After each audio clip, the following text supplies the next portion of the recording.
This week on Clip Service, the Clip Service podcast, the Clippers lose twice to the Milwaukee Bucks and find a way to win against the Rockets and the Bulls. Split the difference. Not too bad, not too good. Many things to talk about this episode, including the NBA royally fucking the Clippers in the schedule. All of that and more coming up. So without further ado, let's make it happen.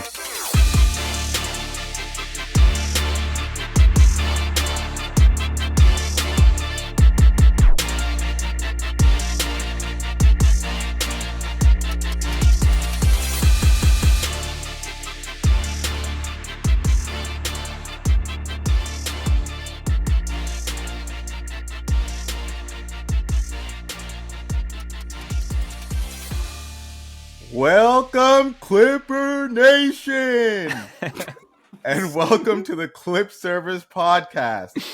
Make sure to check us out on Spotify, Apple Podcasts, Deezer, Amazon Music, and YouTube. And you can even find us on Instagram and Twitter at Clip Service Pod.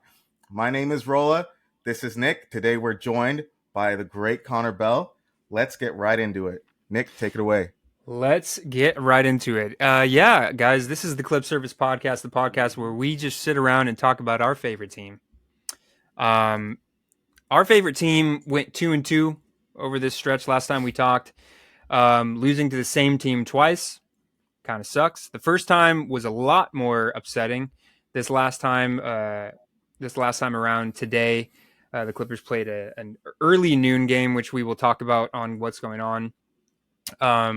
Ended up taking the loss, but we didn't have Kawhi or Paul George, and it was a wonky schedule. The Clippers only had 22 hours of turnaround between yesterday and today's game.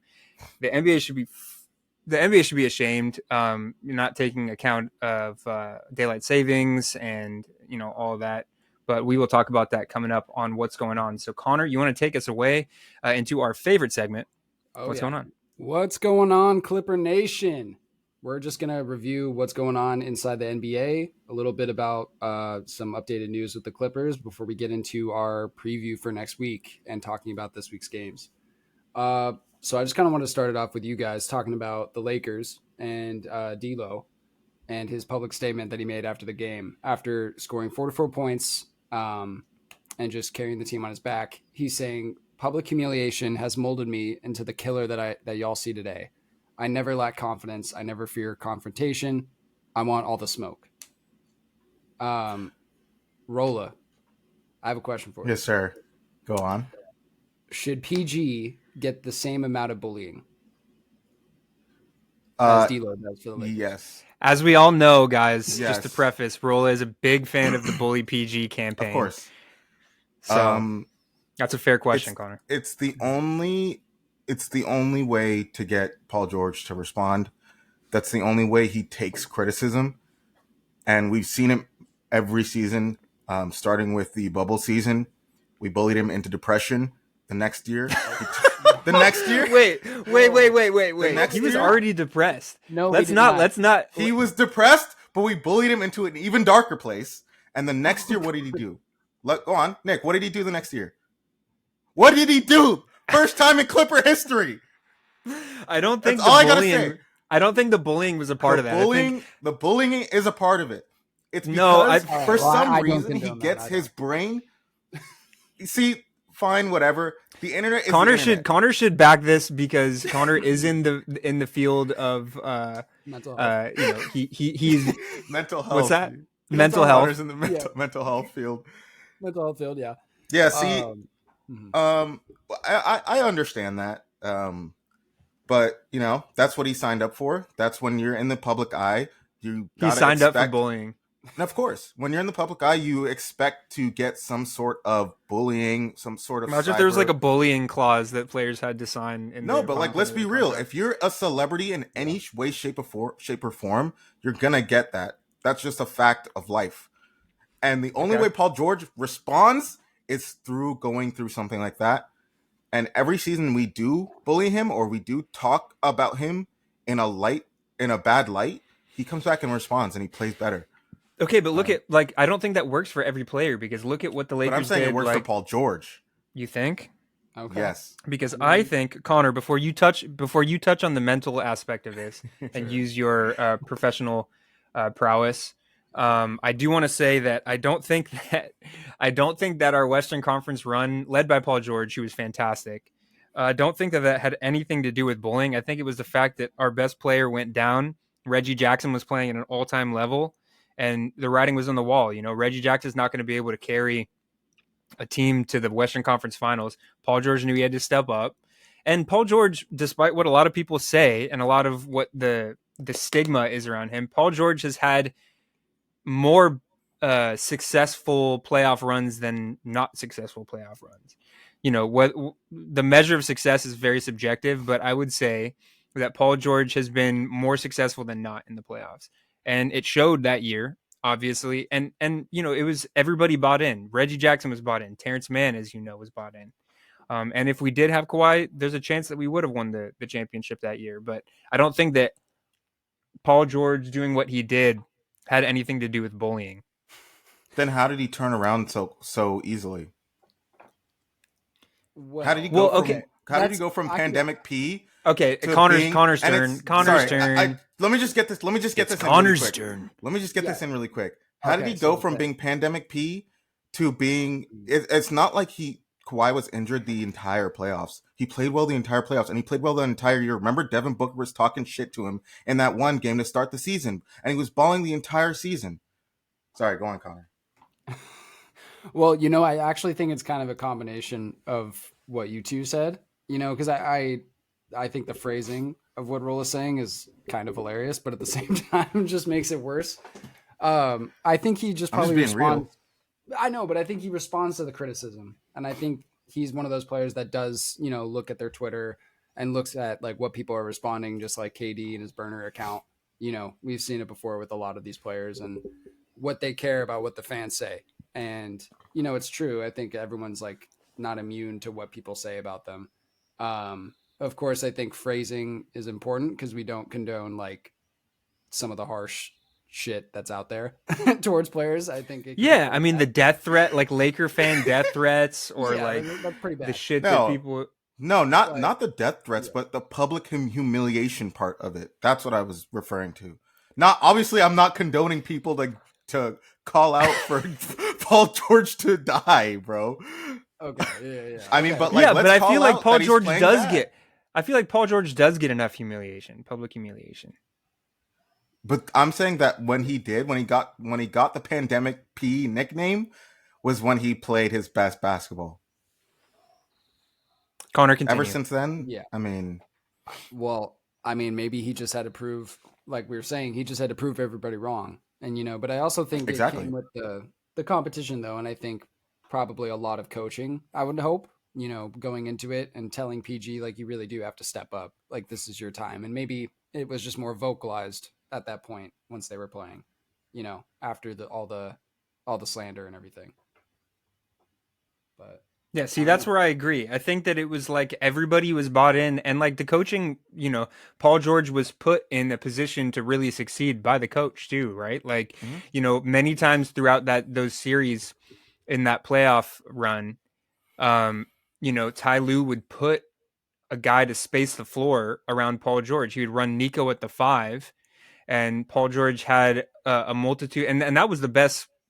You know, that those series, particularly the one against the Jazz, that was the best display of playmaking I've seen from Paul George, you know, since he's been a Clipper, you know, in a condensed period of time. And I think a big part of that was because he was given the opportunity to kick to all, you know, a multitude of shooters. And, you know, it's probably easier for Paul George to be able to make a read and kick out to a shooter than it is to hit Zubats on the roll, or, you know, throw a lob to Zubats, who's not like the most athletic dude. You see it with Harden. Harden knows how to, you know, give it to Zubats, you know, throw him a soft pass and stuff like that because that's his job. You know, he's a playmaker. But I think that basically bottom line is I think Ty Lue and everybody around Paul George really allowed him to succeed as well.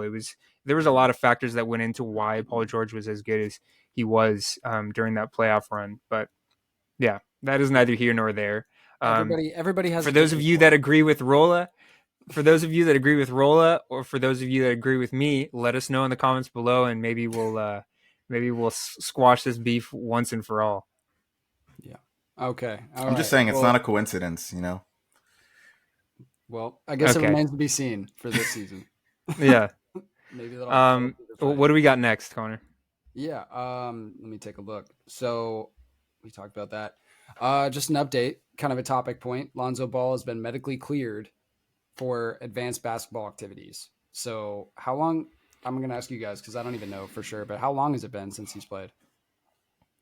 I Like think I think 2 years? he hasn't played meaningful basketball since like 2021 or something like that. Yeah, it's been a minute, but Um, But I mean, you can the go man on. can't even sprint. So well, yeah. So I mean, I've heard chatter around the league, um, that the last thing I heard. Roll, what are you laughing at, dude? I hear Nothing, nothing, chatter, nothing. bro. I No, hear nothing, chatter. nothing. I'm I'm not not talking. immune to chatter. I got sources.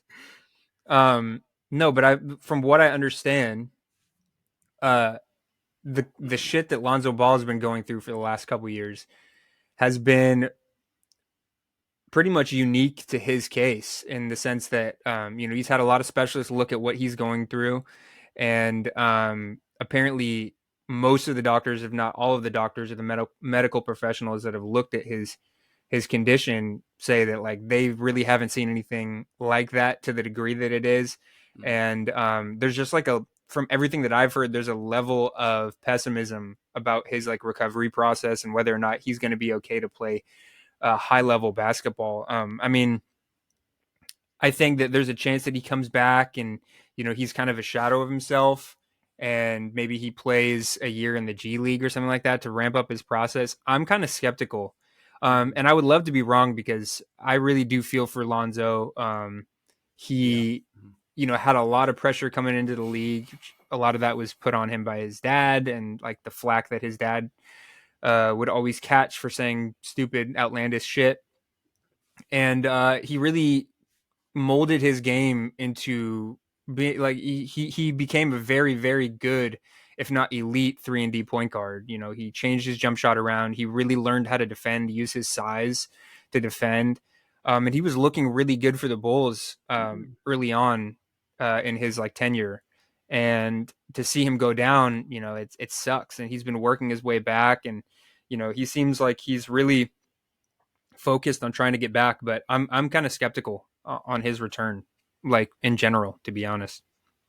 Yeah. Yeah, Roller, what do you think? I agree. I agree. I think Lonzo Ball is one of the. To me, he was one of those players that I feel like was good at everything. When it came to basketball, he got before he got injured, he was one of the top 3-point shooters. He's obviously one of the top playmakers, one of the top defenders, perimeter defenders. And I just find it hard to believe that he can get back to that. Yeah. I To that mean, level. yeah, to Yeah. that level. Yeah. I think he could come back to the NBA, but I just don't think that he's going to play meaningful minutes. I don't think he's. I mean, they're saying that he's able to sprint, he's able to cut and do things at a high level now, but I don't Okay. think it's NBA level high. You know what I mean? Wait, they Yeah, said I Um, mean, I they said guess he like could it's hard sprint. to count anybody. What's sorry. that? Rolla, you said that he could sprint now because I think like pretty recently, I thought a lot Yeah, of reports were That's saying what that the he could. reports are saying, but I've heard differently as well. So, Yeah. and um, they yeah, also said, but like the thing is, I don't trust the reports as much anymore, just because what was this, a couple months ago? Stephen A. Smith that said that Lonzo Ball couldn't stand up out of a chair, and then Lonzo Ball. I don't know if you guys saw that video, but Lonzo Ball put out a video of him standing up out of a chair on like his well, I one was gonna knee. say too, if he can't stand up out of a chair, then he's just been sitting like Godfather style in a reclining sofa for the last 3 years. uh, like he's just LeVar Ball just bringing him DoorDash every day Every for the day. last 3 years. Oh my god. Um, Philip I Ivan, would like, just, with I a would like to dynamite. imagine. Yeah, I would like to imagine that it's just dark in the room at all times, and he's just like facing away from everybody. You just see the back of his chair. Oh, Um, man.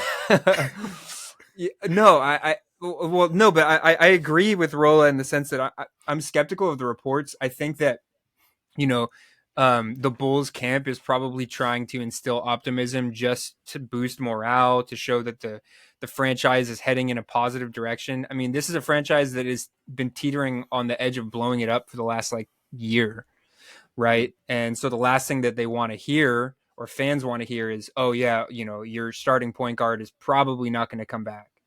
Yeah. Um, Again, like there's always, I think that if anybody showed that you can come back from like the worst case scenario, shouts out Sean Livingston, Clipper legend. Mm-hmm. When I first started watching the Clippers was a little bit after the time that he was, his rookie season and the couple years that he was with the Clippers, before he suffered like one of the worst injuries in basketball history. But he came back, was able to work himself back from that injury, and then he became a multi-time champion. So you can do it. I What just about Paul George, dude? Paul George too, but with Livingston, it was like he tore a bunch of ligaments, he broke several different bones. They almost had to amputate his leg. Like that's about as bad as it can get. But yeah, Paul George too, like to a little bit of a lesser degree, but like that Paul was a George was disgusting bad, break. dude. Yeah, Yeah. it was a, with his, it was a break. With Livingston, there was so much, tendon damage and stuff like that. But the same thing applies. Like players can come back from this, but I'm skeptical until I see something. But I would love to be wrong. I think Lonzo deserves a shot. I think he's a great dude, and I think he deserves a chance to try and run it back. But yeah, Well, you know what? hopefully I'm wrong with him. Yeah. No, I definitely agree with that because obviously I think so many of us want to see Lonzo back in the court. But also, what scares me though is LaMelo just being as injury prone as he has been, even throughout his career. Like I Well, hope, he's just got those bum ankles. He's yeah, always And twisting his ankles.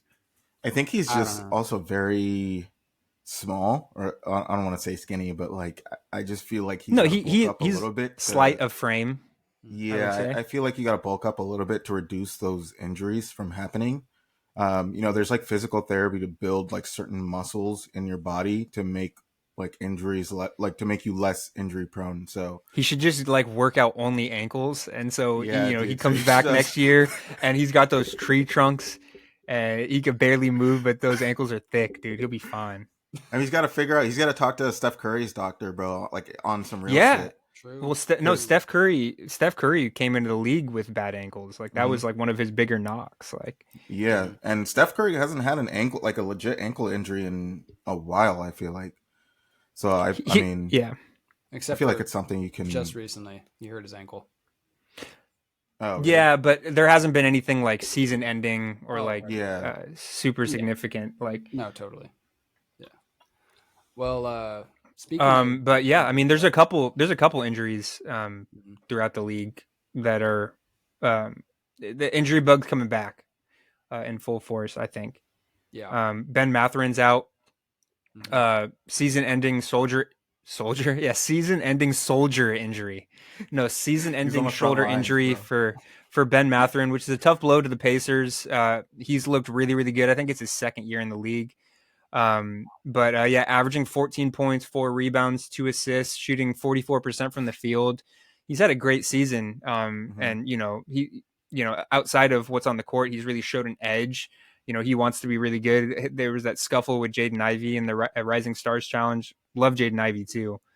But he kind of brings that edge to the Pacers, and so that's a tough loss for them. Thankfully, they made the trade for Pascal Siakam. They can kind of mitigate Mhm. that loss a little bit, and they do have guys to come off the bench. T.J. McCollum, or not T.J. McCollum, T.J. McConnell, who's hard nosed defender. Can do a lot of different things. Wants Mm-hmm. to win, but yeah, that is a tough loss for the Pacers. And then Cat, Connor, do you want to talk a little bit about the Cat injury and what that means? Yeah. So a lot of you guys know, if not, here it is. Cat, tore his meniscus and he's undergoing surgery right now. So, but apparently he's going to be back by like early playoff time for the Timberwolves. Super kind of Cap. yeah. I was just gonna say, like, super I'm calling vague. cap. They're not even like, yeah, they didn't even give like a week timeline or anything. I don't know. I have a feeling. Why would they even want to rush him back Um, unless they absolutely needed him? I feel like maybe if it's in the middle of a series, I can imagine the Timberwolves having to finish out the series without him. In the hopes that they get him back for the start of the next one if they advance. But Rolla, what were you gonna say? I want to hear. I want to hear what Rolla has to say. Yeah, because Rolla. Those of you that don't yeah, know, Rolla tore his meniscus as well, so he would know right. a So little bit yeah, of thing or someone two. who's torn their meniscus, I definitely think he can come back. I think it's like Oh, a maybe I like don't a want to hear what you have to say. six. I think it's like a 6 week healing process. And Really? when does the Okay. playoffs start? I think there's like 20, a little over 20 games left in the season for most Yeah, teams. so I think early playoffs is accurate, especially when you have trainers and physical therapists who are like their entire job is to make sure you come back. So I mean, I wouldn't be tripping. And it's the surgery isn't very invasive. I forgot what they call it, but basically um, they just go into your knee, like they just I don't know, suit like I don't want to say puncture, but they, Mm. Yeah, they they like make it worse. no, but they go in. They don't like open up your knee. It's just like two holes into the knee. They like either he's getting the repair or they like cut out the torn part of his meniscus, and I'm assuming it'll probably be the torn. Like they cut it out, and honestly, he should be back pretty quickly. The only thing that might hold him back a little bit is because he's a larger, taller guy, so it might be Mhm. a little harder for him to, heal and get back to like running and like sprinting and get back to NBA form. But overall, I Well, think Yeah. second round, I could see him coming back. I'm wondering, my question for you guys would be, I'm wondering, based on how well the Minnesota Timberwolves have been playing, they're currently, I believe, second in the West, or they're tied for second with the Nuggets. Mhm. I'm wondering if, unless he has this magical recovery, quick recovery, I'm wondering if it's worth it. With the way that Edwards is playing, he had that. I don't know if you guys saw it, but Yeah. he had that ridiculous game-saving block against the Pacers, where he hit his shoulders on the backboard, his head and shoulders on the backboard. He Yeah. got up so high. That's bad. He's been playing incredibly. He's making a case for MVP in this second stretch after the All Star break. And then, they have guys like Naz Reid and Kyle Anderson and Jaden McDaniels that can all play the four. I'm wondering if it's worth it to try and rush him back. Because, okay, let's say that he comes back during the second round of the playoffs. You're having to work him in the middle of a playoff series. Mm-hmm. He's a huge part of that offense. He's like their best floor spacer, one of the best shooting, if not the best shooting big man of all time. Um, that's a big piece that you have to work back in. And I think if it's in the middle of a playoff series, I would almost consider just saying, okay, you know what? Let's get you healthy. Let's get you ready for next year. We're already overachieving this year. What do you Mhm. guys think? So you think like so if they keep advancing to different series and going to like the very end, you think that they're just gonna, if they're doing really well, they're not gonna like include them back in, even if Well, they're I don't even think they have to be doing well. I'm thinking that just because every game matters so much in the playoffs, yeah, that there's a ramp up process that comes from bringing a guy back from a meniscus injury. yeah, And Yeah. would you want to risk doing that in the middle of a playoff series, whether or not you're up in the series or not? Would you want to risk trying to bring a guy back? I don't know if they would. And with the way that Anthony Edwards is playing, I mean, do you guys think that he can carry a team in the playoffs? I'm kind of skeptical. I've always kind of been skeptical of the Timberwolves in the playoffs just because it's so fresh for them, a lot of those guys. But I mean, if there's a guy that you have on your roster that's playing the way Anthony Edwards is, I think that gives you a pretty good shot with or without Karl Anthony Towns. yeah, Yeah, I think it's gonna be hard for Anthony Edwards. He, like I said, he's not one of those top six players in the league that see having a chance at winning the chip. I think they might as well try to get Karl Anthony Towns into the play, Okay. because at the very least it's playoff experience, and that's something that Anthony Edwards doesn't have too much of. Karl Anthony Towns doesn't have too much of either. So I mean, it couldn't hurt. I think. But I mean, I don't even have, even with Karl Anthony Towns completely healthy, I didn't have Mhm. the Timberwolves going that far, anyways. Yeah. I mean, they present a lot of matchup nightmares to people, but it's the same thing with the Thunder. I think that experience and having a top 10, top 7 guy in your team that's been there before kind of gives most teams the edge. Yeah. Um, Mhm. that's just the way I see it. But Connor, did you have anything else for what's going on, or can we move on to recaps? Didn't we want to talk about the 22 hours apart, or is that part of the recap?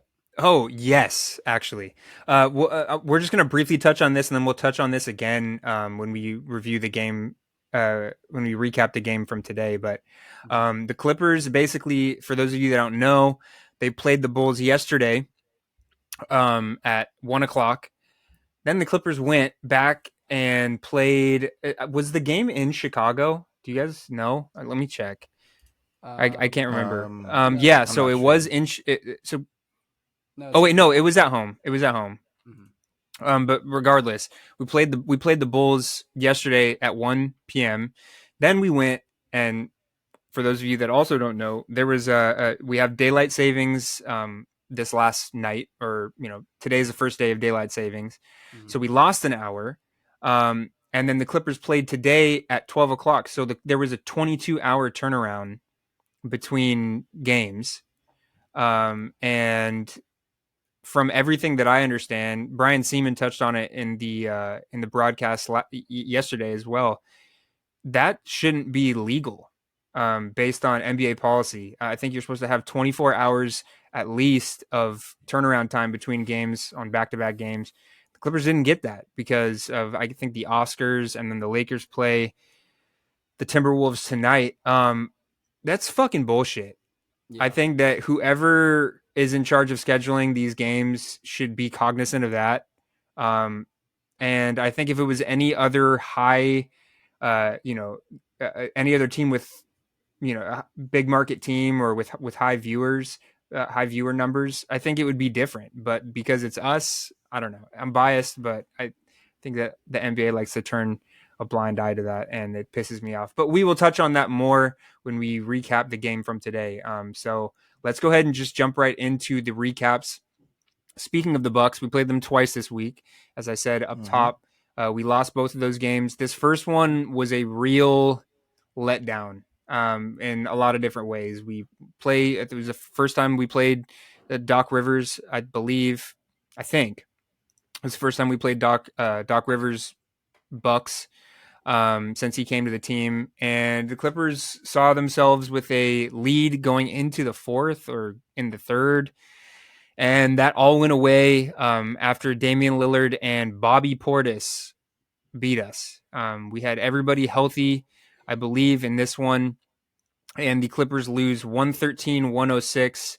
Bobby Portis ended up dropping 28 points with 16 rebounds, and Damian Lillard went for 41. Our leading scorer, it was tied between James Harden and Paul George with 29 apiece. Kawhi had a quiet 16. Nobody else scored in double digits. This one sucked. Um, Mhm. the the stadium was loving it. Pat Bev and Bobby Portis were getting into it, as they should have. They earned it. They fought Mm-hmm. back. But yeah, this one was tough. This one was tough to watch. What's your guys' takeaway from this one? Because it was about as depressing of a game as I've seen. Connor, you gonna go first? I mean, I didn't get a chance to watch this game, but yeah, just seeing the box score and the spread of all of our players, I don't know. I mean, it's our top three guys: Kawhi, James Harden, PG, and then the rest. It's like not a whole lot. Not a lot of. Maybe they just didn't get the ball as much. I don't quite know. Um, but it just looks like on paper just a tough loss, even just to see. But Rolla, what are you thinking? Yeah, it was a tough loss. It was a choke, actually. Hmm. Um, but for me, we led every to end every quarter in this game, obviously, except for the fourth quarter. Um, let's see. So Paul George had 29 points. Um, 5 Oh, rebounds, and 1 and assist. Giannis didn't play in this one. That's Right.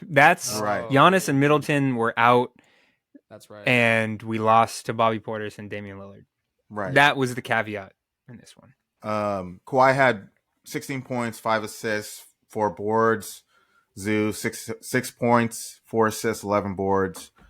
James Harden 29 points, 8 assists and 4 boards, and then Terrence Mann 4 points, 1 assist and 3 boards. Our bench kind of didn't really do too much, but otherwise, I think that this was a complete choke. We were up, I believe we were up 7 with like 5 minutes left to go in the game. Bobby Portis had been going off to like end the game. And I believe that it came down to our stars being stars, and they were not stars. I think that to play a Bucks team that doesn't have their number one superstar in Giannis Antetokounmpo, who's a former two-time MVP, two-time Defensive Player of the Year, and a Finals MVP, I find it hard to believe that our superstars can't beat this team with a 7-point lead going in to end the game. I know me and Nick already had a conversation about this previously, but I just think it's unacceptable. Kawhi played like shit. Let's be real. Let's be real. Yeah, he did. He went 6 of 19 from the field, 16 points. To end that game, he bricked like 5 shots in a row, dude. He couldn't score. He couldn't score, dude. He was being guarded by like Damian Lillard, bro. And that's what pisses me off is I don't care about what the Clippers do. I don't care about what Paul George and James Harden does for the first 3 quarters of the game. I don't care about what they do. Congratulations for dropping 30 points. But when it comes down to the end of the game, score the ball. That's what you get paid for. These, like, our role players, fine, whatever. They should be playing better. But at the end of the day, your job is to win us the game. Paul George's job is to win us the game. And if you have a buffer of 7 points, 5 minutes left, how is that? How are we not winning that game? This Bucks team wasn't anything special. Let's be real. This is the same thing we saw from the Laker game. We have the talent to keep a lead, to end a game. I feel like these are games that are winnable. We shouldn't be losing, especially a team of our caliber. When these situations come up in the playoffs, because it's going to come up in the playoffs, I promise you. We can't be letting these teams beat us like this. We can't be letting go these types of games just because our stars, I don't know, don't have the mental capacity or don't have the mental edge to win a game like this when it becomes competitive at the end of the game.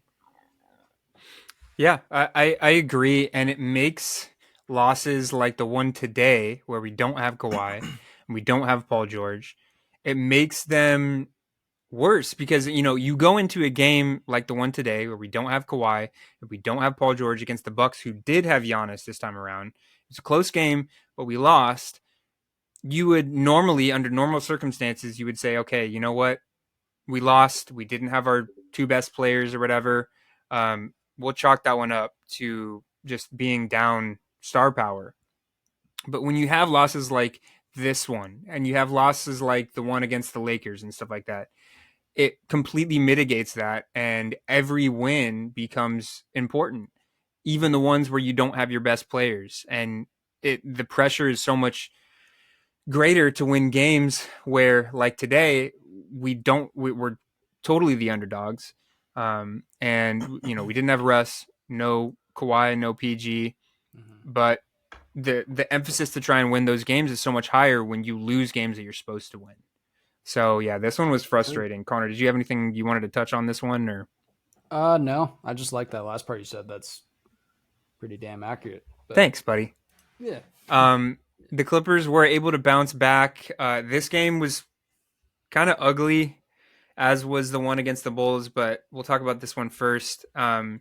Clippers win 122-116 against the Houston Rockets. Kawhi did have a bounce back game in a way, was pretty efficient from the field, 11 from 18, had 28 points, led the Clippers in scoring, 21 from PG, 21 from Harden. All of those 3 guys were pluses in the plus minus. Terrence Mann chipped in. He's been playing great lately. Chipped in with 15 points, was perfect from the field, 5 for 5, 3 for 3 from 3, 2 for 2 from the free throw. Terrence has been awesome. Zoo, I think this might have been the one where he was pulled a little early because he wasn't moving well. It was either this one or the Bulls game where Zoo got pulled a little early, um, and uh, and I think it was Plumlee that took over the bulk of the minutes. Yeah, I think it was this one. Yeah, he only had Plumlee had 8 and 11. This was actually really good minutes from Plumlee. I'm gonna continue to call Plumlee out when he's playing poorly because his mistakes are so egregious and they're so easy to fix. But he gave us really good minutes in this one. And okay, so yeah, it was this one because I remember towards the end of the game, he got a nice block on Şengün, who was kind of giving it to us for most of the game. Got a block on Şengün, and then I think finished on the other end. And so great minutes from Plumlee. This is what you need. Like, I'm not of the belief that Plumlee should come in and put up starting level center numbers, but guys like Plumlee and PJ Tucker and Daniel Tice and Amir Coffey, they should be able to come in and not be net negatives. And they stepped up to the plate in this one, and it allowed us to get the win. I think the Rockets played us really hard. I think we were down for a good portion of the game. Yeah. And we ended up finding a way to win. These are the games that we got to win. I wish that we would have had the same energy against the Bucks. That's neither here nor there. But yeah, good win against a team that came out firing. Like I said, Şengün, 23 points, 19 rebounds, 14 assists. So he had a pretty monster triple double. Mm-hmm. And this kid is special. He's Really good. putting up baby Jokic numbers, and he's only going to get better particularly once he focuses in on defense and kind of that side of the ball. But yeah, props to the Rockets for playing us hard, but I'm just glad that we came out this one with a win. Do you guys have anything else you want to talk about for this one, or you want to just jump right into the Bulls? Yeah, I was just gonna say I basically agree with everything you said. I watched the first half of this game, and I was pretty convinced we were gonna lose because it just felt like we didn't have the energy. Didn't have the energy, yeah. Yeah, it felt like a continuation from the Bucks game. But I'm glad we came out with a win. It looked like Kawhi really stepped it up, and these are the games we have to win. The Rockets are not on our level. The expectation is that we beat them. I prefer that we beat them in the first 3 quarters so our stars can rest. But at the end of the day, as long as we get the win against these teams, I think that's all that matters. Yes, sir. No, I agree. We can move on to the next one. Yeah, let's do it. Bulls 102, Clippers 112. Some key things that I'm taking a look at. I mean, PG was 8 for 16 on the floor, 2 for 6 from the 3, 22 points. Kawhi with 19, Zoo with 16, James Harden with 14. I think he had a terrible shooting night that night. 4 for 10, but dished out 10 assists. And then, we had some firepower on the bench, but what are some takeaways that you got or that you guys got from this game? Honestly, just looking at the box score straight up, it looks like we were playing like shit for the first half of this game also. Yeah, I mean, this one I didn't get to watch a lot of, but I did watch most of the second half, and you're right. You're right on the money with that. Yeah. Just looking at our messy, though, huh? Just looking at the box scores, it looks like not much was really being done by our starting lineup. I don't want to say not much, but I mean, it's not the usual numbers we see from them. It looks like Norman Powell just had it played his ass off, 18 points, 4 boards, and off the bench, and Bones Highland 10 points and 2 boards, 1 assist off the bench also. So I think at the end of the day, those are the guys that made the difference for us in this game. What do you think, Nick? Yeah, I did want to touch on that actually too. I made the hot take last week where I said that Bones Highland would be the leading scorer in one of these stretches of games. I was unfortunately incorrect, but with that being said, Bones has been playing a lot better than we saw when he first kind of got introduced as Russ's replacement. While Russ is, rehabbing his surgery for his broken hand. And it seems like Bones is getting better and better with each game. We've seen an elite version of Bones. You saw it right before we made the Harden trade in preseason of this season. He's got that shiftiness. He doesn't lack confidence, which is awesome, especially on a team where sometimes you need a guy to just say, okay, I'm going to take the shot. Because sometimes we have a tendency to get a little too unselfish, and Bones has looked better. Like I said, better and better each game. He's taking more shots. He's being a little bit more aggressive. Attacking closeouts, getting to the hoop. He's fast enough with his quick first step to be able to beat guys once they commit too hard to the shot. And he gets to the hoop, and he's a pretty good finisher around the rim. As long as it's single coverage or there's not anybody helping out, shot blocker helping out. He didn't put up monster numbers this game, only 10 points, but that's 3 for 3 from the field, 3 for 3 from three, and 1 for 2 from the free throw line. So he really only scored in threes, but that's what you want to see in 3 steals. That's giving us what we're missing with Russell Westbrook. And if Bones continues this, he'll be a pretty valuable part of what we do this season while we miss Russ. Because Russ did provide that spark of energy, and he wasn't putting up monster numbers necessarily in the stat sheet, but Russ came in and set the tone, and that's what Bones needs to do when he checks in, is just kind of show that he's not just going to stand around and be passive. He's going to kind of take things into his own hands, and he's been doing that. He's been one of the bright spots for me the last couple of games. Yeah. What did you guys think of Harden though? That game. I mean, James Harden's game. Yeah, he did have a triple double. It was a smaller triple double, but it was a triple double nonetheless. 11 rebounds, 10 assists, 14 points. That's kind of what you would expect from James Harden. Particularly in the assists and points. He's without a doubt our best playmaker. And this was a showcase of it. When the shot's not there, find the open guy. He's been kind of getting back in the zone where, before Zoo got hurt, he was far and away the best 1-2 punch with Zoo. He knows how to feed him the ball.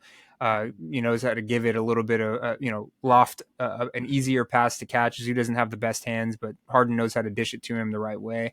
He elevates Zoo's game more than anybody, I would say. Oh, easily. And yeah, and so I like the numbers from Harden. We don't necessarily need him to go out and get a triple double every night, but double digit scoring and double digit assists, it's a great way to put you in position to win. Sure. And we were able to beat the Bulls because of that. They gave us their best shot. Vucevic had a monster first half from what I saw. He only ended up finishing the game with 11 rebounds and 22 points, but he was really giving it to us. And DeRozan, does what he does when he's got it going, especially from mid-range. Yeah. He's a really, really hard guy to stop. Almost had a triple-double as well. 8 rebounds, 10 assists, 24 points. Kobe White kind of had it going. He's had a hell of a year. Mm-hmm. But Clips found a way to win this one. And, when you lose a game to the Bucks the way that we did that first game, you got to try and win, no matter how ugly. And we ended up doing that. So that kind of brings us to this next game, which was unfortunate. But like I said before, this issue with the scheduling, the 22-hour turnaround between games, I don't want this to be an excuse, but I really do think that it's a big oversight by the NBA. 22 hours is not enough time for guys to recuperate, especially on the back-to-back. We have a 5 and 7. I need to do the math, but I think we're right in the middle of the 5 and 7. So 5 games in 7 days. That's a brutal schedule. And based on the guys that we've played, the teams that we've played, to give us only 22 hours of rest in between games. And then, with shoot around and warm ups and, the routine that guys have before games and stuff like that, you really only have about 10 hours at most of rest. And I don't know. I just think that it's unfortunate, and the league should look into this and make sure that shit doesn't happen again. I know that we share a building with another team and there's all of that, but you got to find a way to accommodate teams, especially if you want to make sure that they put rules in place to try and allow players to play and show up. But you can't expect that if you're not going to give ample rest time between games. I think it's just bullshit. The NBA should be fucking ashamed. It pisses me off, and that was a big reason. I don't think that I think Kawhi was out with a groin issue. Paul George is out with that similar knee thing. But I think if they had ample time to rest, I think that it would have been a lot different. I think maybe one of those guys would have played. But if I'm Kawhi and PG, I don't want to play a game without the NBA required amount of rest. So Mm-hmm. it is what it is. But that brings us to that game against the Bucks where we didn't have Kawhi, we didn't have PG. James Harden was our lone star in this one, and honestly, I can't. It sucks because everything's so close up top. We're I think now we're 2.5, if not 3 games behind the Nuggets. And everything's so close up top, and we need to win games, but the Clippers battled in this one. This was a really good game from a lot of our role players. Norman Powell led the game, or excuse me, led the Clippers with 26. Amir Coffey and Terrence Mann did their thing, 16 apiece. James Harden started the game aggressive. He looked gassed in the second half, and I can't really blame him, but he finished the game with 11 assists and 13 points. Zoo looked really, really aggressive in the first half, particularly. He got in foul trouble early with 4 fouls. Giannis was attacking him, and he maybe picked up 1 or 2 that probably shouldn't have been fouls, but that's neither here nor there. But James Harden was doing a good job of feeding him. The 2 people that really stood out for me in this one was, I can't believe I'm saying this, but PJ Tucker actually played a really good game. He was killing it on the offensive glass. I think he had 3 or 4 offensive rebounds in the first quarter. And he got to start in this one. So, he did have higher expectations of him. And, he even hit a corner 3, which was kind of his bread and butter. I can't hate what I saw from PJ Tucker. He was pretty good. And then Bones. Bones looked really aggressive in this one too. 12 points, 5 assists. Most of our guys really battled in this one. Brandon Boston got a little bit of time. He got a monster block on Pat Bev, and he hit a 3. He looked pretty good. But there's not really much else to take away from this game. We lost. We ended up losing 124-117. And I think that they kind of pulled away in the end. But we were right there. We had the lead a couple different times in this one, and I really loved the fight from the Clippers in this game. There's just only so much you can do when you're down, a combined 45 points, without Kawhi and PG. And Russ. Right. So, I don't know. I think that's what makes that losing that game earlier this week so, like you said, that was what made it so even worse. Exactly. We were, I don't want to say we as in like me, but I'm sure the Clippers and their staff were aware that the game today was going to be 22 hours apart. We were aware that we're probably not going to be as rested, and our stars should have won that game earlier this week, and then we would have split the Bucks games this week. Yeah. But now it's like we lost a bad game earlier this week, and now we lost this one this week. Is almost like we just gave away 2 wins for nothing almost. Yeah. It's unfortunate. Everything overall, really boils down to those games that we should win. Right. And now I believe are we still in 3rd place? We're in 4th. No, we've been in 4th for a little while. We've been behind the Nuggets for 4th, or at 4th. And I need to double check, but I think we're 3 games behind. So, without Cat, the Minnesota can end up losing a couple games. The Nuggets haven't been perfect. OKC is playing about as good as you could want. But I think that, some of those teams could still slide. We still have a chance to finish top 3. I think that we finish top 3. But we got to start winning these games that we're supposed to win. And we can't let we're go not going to of these do little that. games. We can't let go What's of that? these games that are in our hands. I feel Yeah. like we're behind by 3 games. The Nuggets and the Timberwolves are 2 and 3, and they're behind by 0.5. So it's still going to be a little bit of a climb for us. As of right now, it looks like we would probably be playing the Pelicans first round. Which get that shit away from me. We need to get to the third. We need to get to the Yeah. third spot as desperately as possible if it means not playing the Pelicans. I mean, I And think we could beat the Pelicans. that's why it's so irritating. It's because like w- we have the talent. We shouldn't be in fourth place. Like, let's be real. We should not be in fourth place. But because we give away those like little games, or I don't want to say little games, sorry, but because we give away those games where they should be easily won by us, I don't want to say we're so far, but we should be at least 0.5 the same as the Nuggets and the T-Wolves are. I don't see any reason why we shouldn't, like we aren't. But Yeah, you no, know, I at the end of the agree. day, if we Yeah, those, and it doesn't look like the Pelicans are going to drop.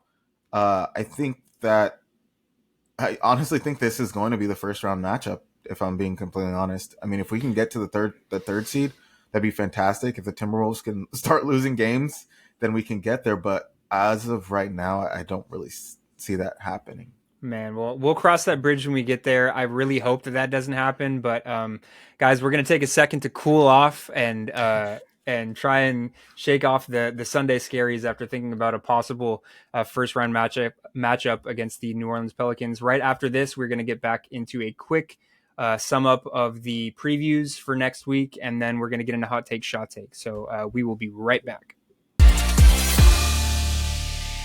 All right, guys.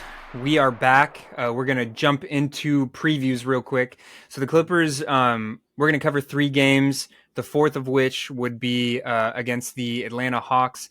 We'll probably end up based on the fact that game is going to be at 6:30. We'll probably talk about that. We'll probably record next week's podcast before that game and cover that when we get there. But the 3 games that we have ahead of us, the schedule doesn't get any easier. We play the Minnesota Timberwolves on Tuesday at home. So, I mean, thankfully we play that in Los Angeles. We don't have to travel for that. But then we go out and we play the Chicago Bulls, who played us really hard this last time around. And then, speaking of the Pelicans, we play the Pelicans the second night of a back-to-back after the Bulls. So this little stretch is going to be tough. It may not jump off the page just in terms of the teams that we're playing and their individual records, but this one's going to be tough. And it starts with the Minnesota Timberwolves, who kind of haven't missed a beat since Karl Anthony Towns has gone down. And a big part of that has been Anthony Edwards putting the team on his back. They have the size off the bench to be able to kind of mitigate Karl Anthony Towns. And then keep in mind, Karl Anthony Towns was gone for most of last season. So they're kind of used to playing without him. And I don't know. What do you guys think about this one? I mean, I think that without Cat, especially because of how effectively he stretches the floor, we can kind of load up on Rudy Gobert if they want to try and score at the hoop because he can't shoot. And so I think that this becomes an easier game without Cat, but this is still going to be hard. And this one's important for seeding because if we win, we can go a full game up from behind the Timberwolves. So I don't know. What are you looking for in this one specifically? Oh man, I mean, I think. Oh, go on, Connor. Yeah, let me one at a time, guys. One at a time. This one, dude. I'm a little worried. I'm gonna say that if we're missing PG or Kawhi, because I know they sat today, but if they miss out on Tuesday, I think we just lose. Well, I think the hope is that they sat out today so that they can get the ample rest to be able to be ready for that game. I hope so. So fingers crossed we have a full healthy team against the Timberwolves. But I agree with you, Connor. If we don't have any of those guys, we're in trouble. Yeah. Mm-hmm. I gotta say, I was gonna say, I think the Timberwolves are about to hit a really big reality check. Yes, I love that. Okay, I mean, they're a good team, and like I said, Anthony Edwards the way he's been playing recently has been amazing. Yeah, he's great. I mean, they're playing the Lakers tonight. They lost to the Cavs last game. They did. And they're playing us. And the Lakers have been rolling. I think that they're going to lose to the Lakers tonight. I'm not sure if Anthony Davis will play. I hate rooting for the Lakers. I don't know if Anthony Davis will play, but if Anthony Davis plays, I don't see the Timberwolves beating them. And I think that they're going to lose to us. Like you said, I think that our players. Okay, rested today, Rolla, so you're speaking my language now, buddy. No, I'm just Come on being now. real. That's all I am, I love bro. it. That's all I am. Dude, I'm just Rolla- real. I say what needs to be said. Yeah, I say what Rolla needs to can be said. Rolla can be pessimistic at times, but boy, when he Oh, comes I'm in with never that pessimistic. optimism, I'm when never Rolla comes in pessimistic. with I'm that just real, optimism, bro. I'm just not. I don't live in a. I don't live in a fairy tale world, bro. I'm just real every time. Okay. Right. So that's all I'm saying. All I'm saying is I just don't see them. I just don't see them. I think Karl Anthony Towns is such a big loss for them. And like you said, I don't think the team is going to flow as well as they have been earlier in the season. And I think when they play against, I don't even want to say legit teams, but when they play against a team like the Lakers, who are rolling right now, and they play against the Clippers, who I hope are a legit team when they play us.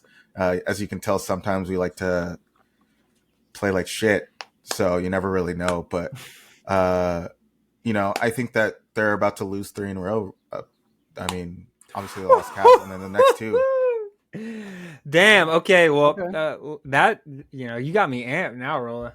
Yeah, we I got have to we go got on a something to run. talk You about guys might now. have to take over the rest of the pod. What's that? I was just gonna say we got something to talk about next pod then on Sunday and see. If Yeah, we're hopefully. ready. I mean, Yeah. We'll see. let's see if I'm wrong. I would love to see that. Yeah, I think that I agree with you, Rolla, in the sense that he is a big part of their, what they do. They're able to get away with having Gobert be such a huge focal point of their team because, we know Gobert. We've played him multiple times in the playoffs and otherwise. He is a generational defender around the rim.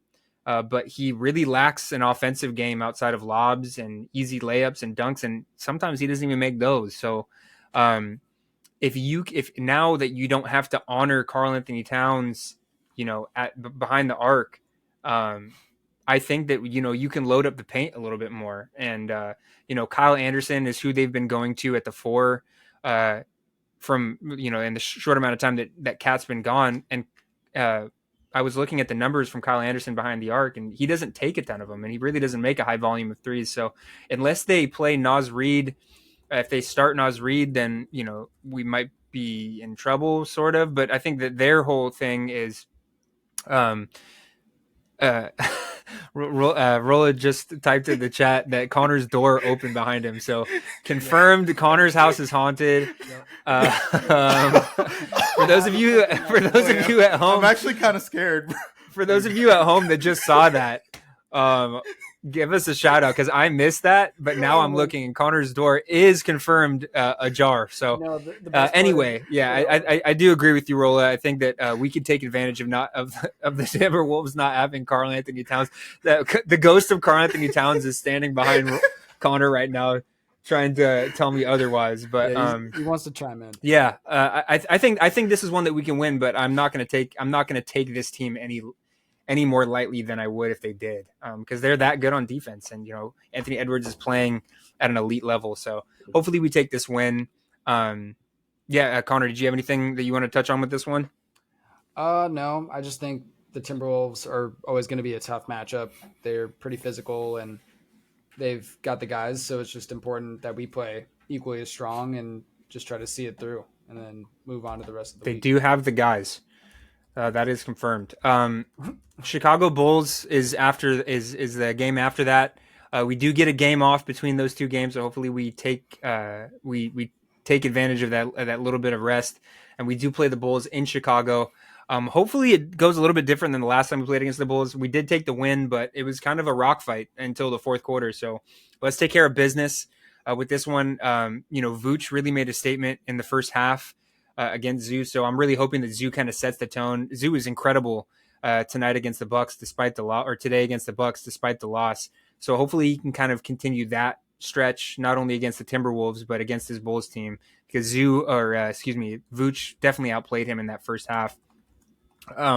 Hopefully this is one out of the 3 that we really should go out and win. And then, like I said before, that the Bulls game is the first night of a back-to-back, and the second night, unfortunately, is against those damn Pelicans that end up giving us so much trouble year after year. I think that they have a relatively healthy squad. I don't think they're missing anybody significant.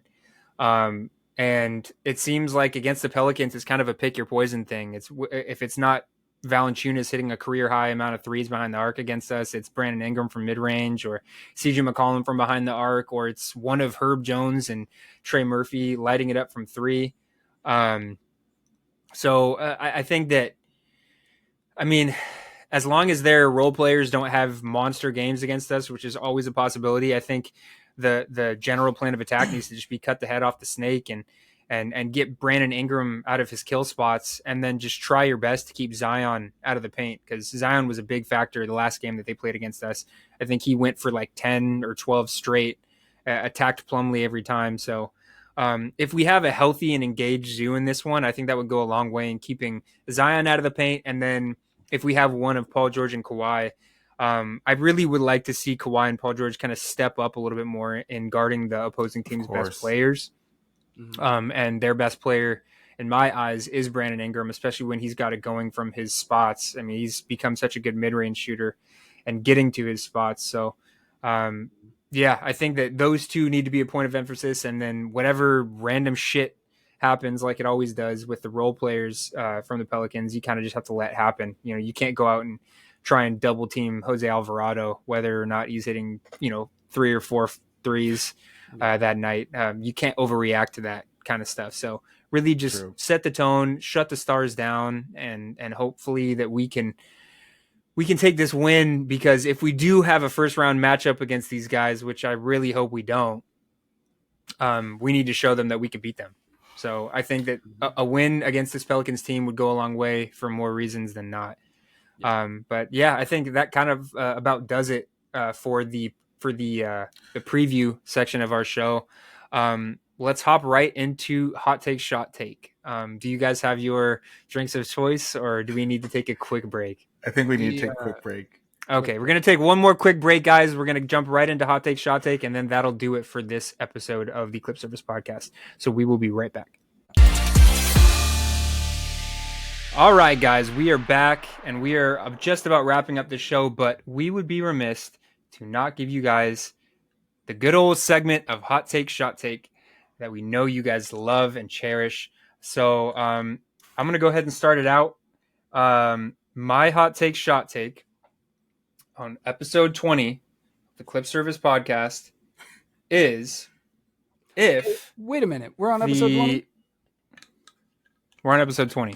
I feel like that's shit. Shouts out to us for getting to episode 20. Thank you guys so much for tuning in and keeping us active and keeping us engaged. We really appreciate it. Also, shouts out to I just wanted to give a quick shout out to, we have some international listeners now. We have listeners out in Bucharest. So we have some Romanian listeners. So shouts out to you guys. And we also have some people tuning in from Saskatoon. So shouts out to those Canadians out there. We really appreciate you guys. We really want to keep doing this for you. So you guys tuning in and supporting us, that really helps. But without further ado, my hot take is going to be, if the Oklahoma City Thunder match up against the Los Angeles Lakers in round 1 of the NBA playoffs, the Los Angeles Lakers will win that series in 5 games. Wow. OKC will get 1 game. Whoa. And you know that I don't like betting for the Lakers, but I really do think that the one team that OKC does not want to see in the playoffs is the Los Angeles Lakers, because of size, experience. Yeah. And that series would be over in 5 games. So cheers to that. Wow. I agree. I just don't think it'll be 5 games. I mean, the Lakers in the playoffs are just a different animal. Obviously, you got LeBron, who lives in the playoffs. Wait, so you think they're going to sweep? You got Anthony Davis, who's no, it'd be over in 5. I think it'll be 6. Okay.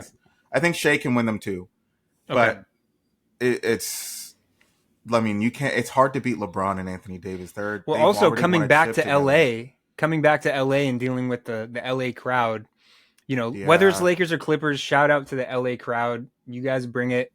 The games that I'm at, it's very apparent being in that building. So I think that if OKC, a team that really doesn't have any playoff experience, this iteration of the Thunder, doesn't have playoff experience.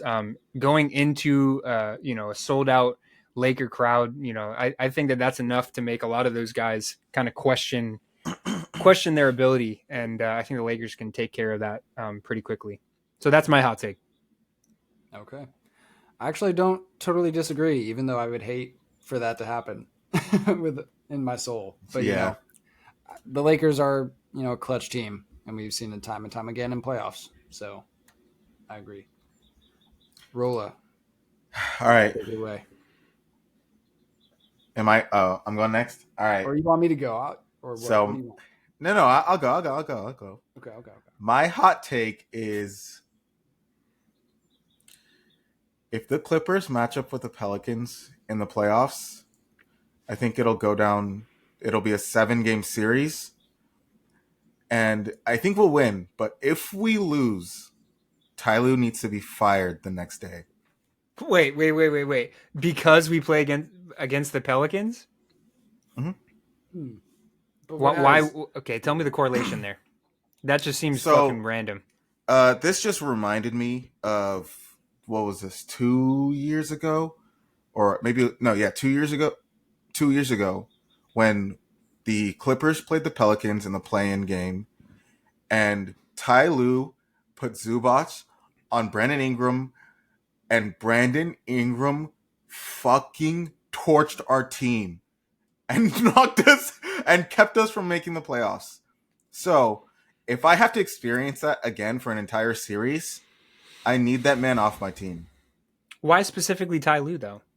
Because that's a coaching mistake. Okay. Well, who would you rather? And that's a Doc Rivers mistake. Okay. Damn it. You're losing me a little bit, Rolla, but I think that if I'm gonna one up you real quick. If we get bounced in the first round, I don't care who it's against. If we get bounced in the first round, I think that we need to end the 2-1-3 era, and maybe Ty Lue does need to be fired. But I think that something needs to happen, and It'll be sad to see before into it, though. It will be sad. It will be sad, and I'm not saying that I'm going to backtrack a little bit. I'm not saying that I want us to break up 2-3 by any means. I mean, this season has been the best season in terms of just like on-court product that I've ever seen as a Clipper fan. And I was a fan all throughout Lob City. This is the most dominant. Roll, are you good? No, dude. What did you drink? Doo-doo water? Tequila. Oh, okay. Wow. This is the best, most dominant Clippers team I've ever seen.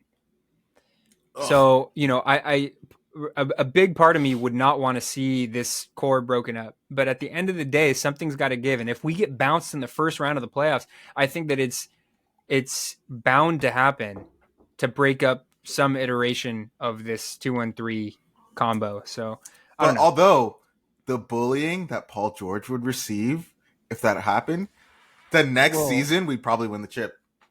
Or he's probably off the lead team. us to the chip, dude. Let's be Or real. he's off the team. What happens if he We leaves? should keep him or for he one just more like season. retires because he's so depressed. He's like, fuck this. No, I don't we want to be should made fun of honestly. anymore. We should keep him. If we choke again this year, we should keep him for one more season, and let's see if he wins a chip. That's just me. That's Well, how I feel. let's keep him around one more Connor, year let's just go to ahead make and get fun on of with him. yours. Let's keep him Let's around go ahead one and get more on with year yours. just to roast him. Okay. Well, I feel like this is maybe just an opinion. It is definitely a hot take. I don't know how it quite works in the NBA contract world, but to put it into perspective, players that unfortunately have really weird or wacky or bad injuries, but players like Ben Simmons, I'll read some stats. In 2022, he played 0 out of 82 games. In 2023, he played 42 out of 82 games. And this year, he's played 15 out of 82 games, and he's out for the rest of the season. In 57 games total, and missing 189 games, this man has still managed to earn $106,346,000.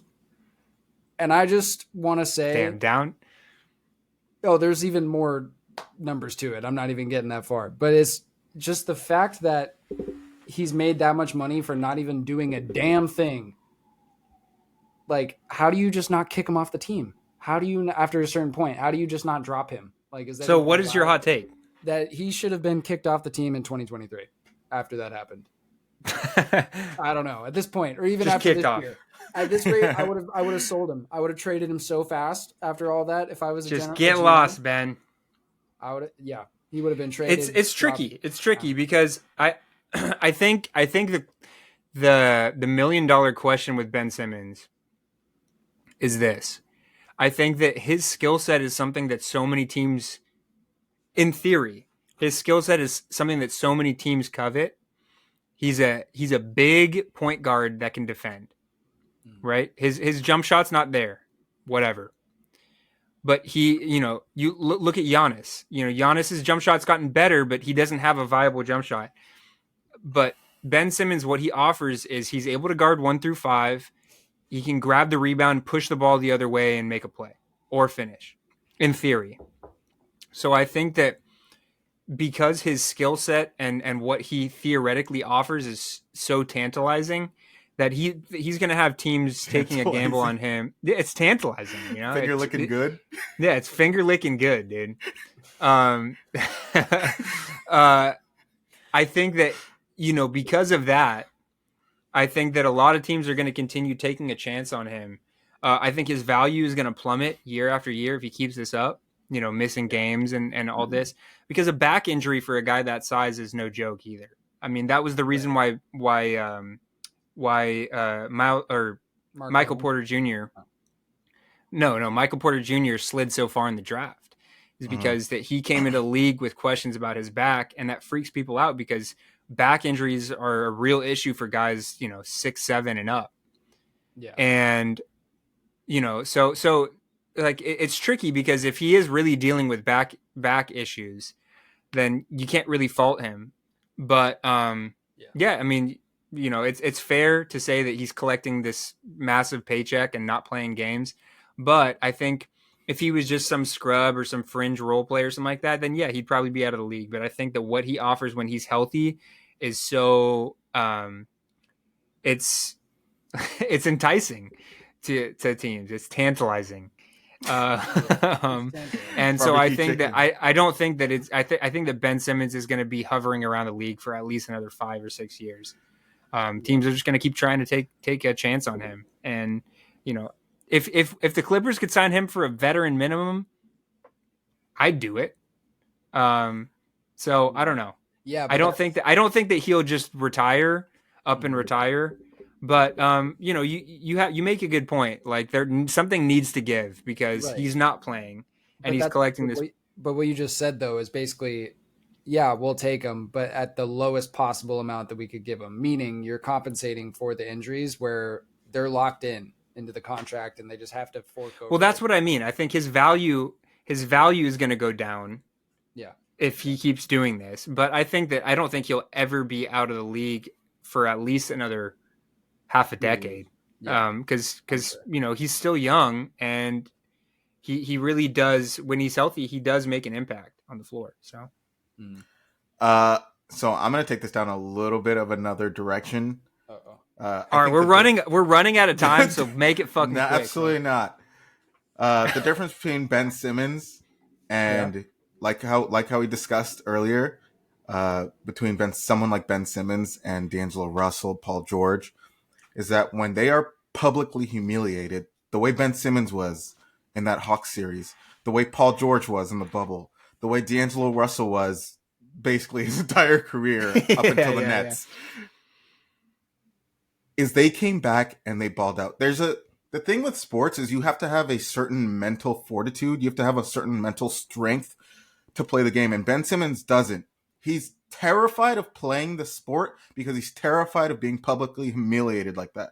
The way D'Angelo Russell responded and what he said the other day proves that mentality I'm speaking of is because he's not afraid. He's not running away from him. He wants to talk about it, right? Mm-hmm. Ben Simmons does not want to be a part of that. He doesn't want to talk about it. Yeah. He's terrified. So he has no motivation to come back. He has no motivation to play. And he just collects a check. To me, yeah, sure, he might have an injury here or there. But I find it hard to believe that in 3 years, you can just keep playing, come back, and it be the same injury. Does that make sense? I agree. I just feel like it's almost like he doesn't want to play, and he's just trying to like ride the wave until he eventually gets called out for it. And I think they are seeing that a little bit. I think the NBA sees that, and I think that's why they added the 65 game rule, because of players like Ben Simmons who are basically finessing the system. Interesting. Okay. So you advocate for Connor's hot take. I advocate Ben Simmons should be out of the league. He's stealing from the consumers, and he's stealing from the NBA. Who gives a shit, though, dude? These are billionaires stealing from billionaires. This has nothing to do with us little people. No, dude, no. Well, we're paying the money. I'm paying. If I pay, paying the money to go watch. Yeah, the game, if I pay, if nobody's paying tickets to see Ben Simmons anymore. Okay, Nick. So you previously bought season tickets for the Clippers. I did. Shouts out to me. I was a season ticket holder. So anybody that holder. So what about Nets ride or die fans that buy a season ticket? They see Ben Simmons is supposed to play the entire season. They come into the season excited. Ben Simmons is their favorite player, and he plays 15 games. I'm going to stop you right there real quick. Is that not stealing anybody from listening? That person? If you're listening to this podcast, listen closely. If you're listening to this podcast and Ben Simmons is your favorite player, particularly if you're a Nets fan, and you're going to games to watch Ben Simmons play, then I have just a quick message for you. Pick a different player, because Ben Simmons shouldn't be your favorite player anymore. But he Ben went to Simmons LSU, dude. LSU is a big college. He probably has a lot of fans that are LSU fans that live in New York. Do yourselves a favor and pick a different player to root for. Yeah, that's all I'm saying. Mikal Bridges, Nick Claxton, Cam Thomas. I hate Cam Thomas, but pick Cam Thomas because at least he plays games. He doesn't pass the ball, but at least he plays games. Pick someone else, please. Do yourselves a favor. Yes, and messages. Cheers to that. Yeah. Cheers to that. All right, guys. This episode is getting unhinged as hell. So we are going to cut it short here. We'll cut it long, actually, because this episode is running a little bit over time. Great hot takes from the guys. Thank you guys so much. Hopefully they all come to fruition because we all want to be right. Thank you guys so much for listening and tuning in. Again, shouts out to our international listeners. We really appreciate you guys. Let us know what you think of the show. Comment, subscribe, give us a 5-star review, please. It goes a long way. You can catch us on, first of all, you can catch us on Twitter and Instagram at Clip Service Pod. You can stream us on Spotify, Apple Podcasts, Amazon Music. And then, of course, you can check us out on YouTube. Thank you guys so much for tuning in. Hopefully the Clippers can kind of get back on track. And hopefully the Kawhi and Paul George absences will not last more than today because of the scheduling issue or whatever. Let's get back on track, guys, because remember, as I said last episode, we march. Keep marching. Yeah. All right. Overwhelming support for that slogan from my co-hosts. Thank you guys so much. And as always, go Clips. Go Clips. Go Clips.